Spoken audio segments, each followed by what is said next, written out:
Hey guys, thank you so much for joining me on our next episode of our how-to series.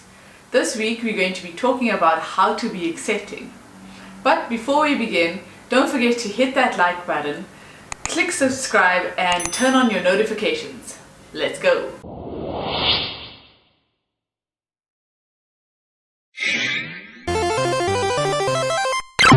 Originally, this video was going to be about how to be accepting of people of other religions. But given the current state of affairs that our world is in, I thought we could expand this how-to session on how to be accepting in all aspects of our lives. And this will include how to be accepting of other religions. You know, it's so easy for us to impose our views and opinions on those around us, thinking that our point of view is more important, more insightful, more enlightened than those of a differing opinion. The problem with that perspective is that very few people are willing to entertain the notion that the way that they perceive the world could be wrong. We see people dig their heels in on their beliefs, especially when they feel attacked, and particularly when they don't see that there could be a problem with how they perceive the world. The ability to accept someone for who they are rather than who you want them to be is so important for everything from maintaining a healthy relationship to maintaining professionalism and also just positively impacting the people around you. There's something so powerful in making a connection with someone who accepts you as you are and you accept as they are. So how do you do that?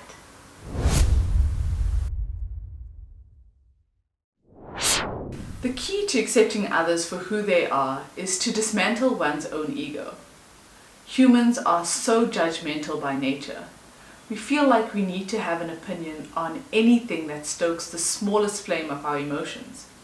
And when we get emotional, we tend to stop thinking clearly. How many times have you made a bad decision in a situation where you felt particularly emotional? I know I have more than once. But the thing is, we don't need to have an opinion on every little thing in the world. In fact, it's better that we don't. This means that we can be more open and receptive to new ideas and perspectives. Kanye mentioned in her video on how to be heard that we should listen twice as much as we speak. And that is so important when we try to accept one another, as we will cross paths with people that know things that we don't know, that will have experiences that we haven't experienced, and have a different worldview than we do. These are great things, because this makes every person a learning opportunity, when we can set aside our differences and our opinions to simply listen to a person and be with them in their world.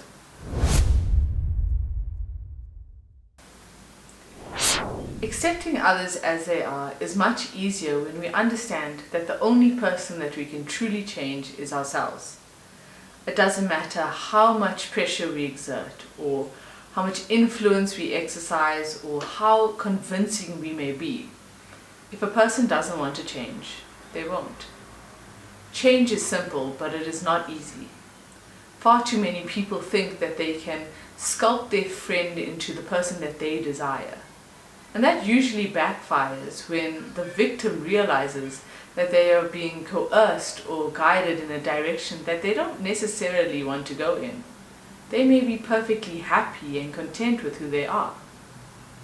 In psychology, acceptance of others begins with self-acceptance, and self-acceptance begins with an intention. So in order for us to start that change within ourselves, we should set the intention to shift paradigms from a world of blame, doubt, and shame to a world of allowance, tolerance, trust, and acceptance. It's much easier to accept someone for who they are when we have a better understanding of their different interests and perspectives. A good way to put ourselves in their shoes or to get to know someone better is to partake in the activities that they enjoy and explore what they are passionate about with them. That is assuming that these activities are healthy and non-destructive. The differences that we share can separate us, but they can also bring us together if we are open-minded enough to do a little exploration. Exploring these differences can help us to relate, to understand that person's feelings, or perceive the world in the way that they do. Differences are meant to be celebrated, not feared. Exploring these differences together can help foster and grow healthier relationships. A good way to tune into one's empathy is to remind ourselves how we felt when someone judged some facet of our personality. People love to be overly critical about things that they are not interested in or passionate about. Perhaps you worked really hard on something and the person it was for didn't appreciate it. Maybe you were really excited about an activity and someone tore it down and attacked it. Or maybe you were just attacked for something that you believe to be a core part of your personal truth. No matter what it was, everyone has something that they are sensitive and vulnerable about. We bury it behind our walls to keep it safe and whole, so that we don't have to worry about what people think of it. And it would be better off for all of us if we tried not to visit that judgment on the people around us, the people that we claim to love and care about. No one likes to be judged. It doesn't feel good. But it is a good thing to remember how we felt when we were judged, on our choices, on our likes, on our passions, when we start to feel critical of others. In doing so, this helps us to reground our minds and stay more accepting of others. The manipulative and destructive people of the world love to throw around accusations of judgment to defend their toxic behaviors.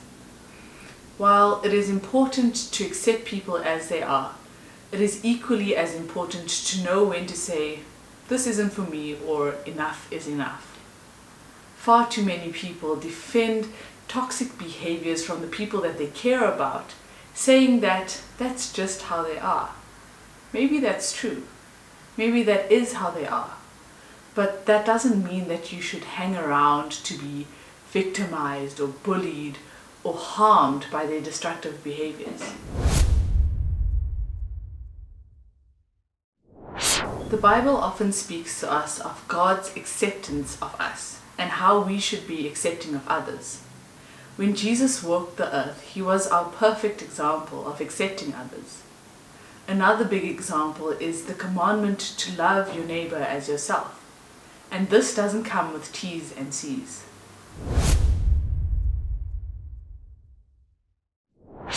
Acceptance of others' feelings is not easy when people act differently than we do. We all have trouble accepting someone who's different from us. But by learning the skill of empathy, we are better able to understand ourselves and those around us. Brene, who is this amazing professor, and I really recommend that you listen to her TED Talks, said to stay in your lane. Comparison kills creativity and joy. What she meant by this is that we will never be happy if we are constantly comparing ourselves to others. There's always going to be someone who is smarter or faster or more experienced than we are.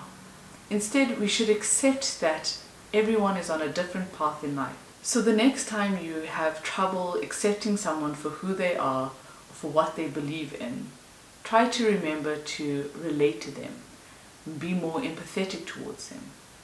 When you practice accepting others, you will make it a habit. And once acceptance becomes a habit, you will become a more positive person. I really hope you guys enjoyed this how-to series. See you next time.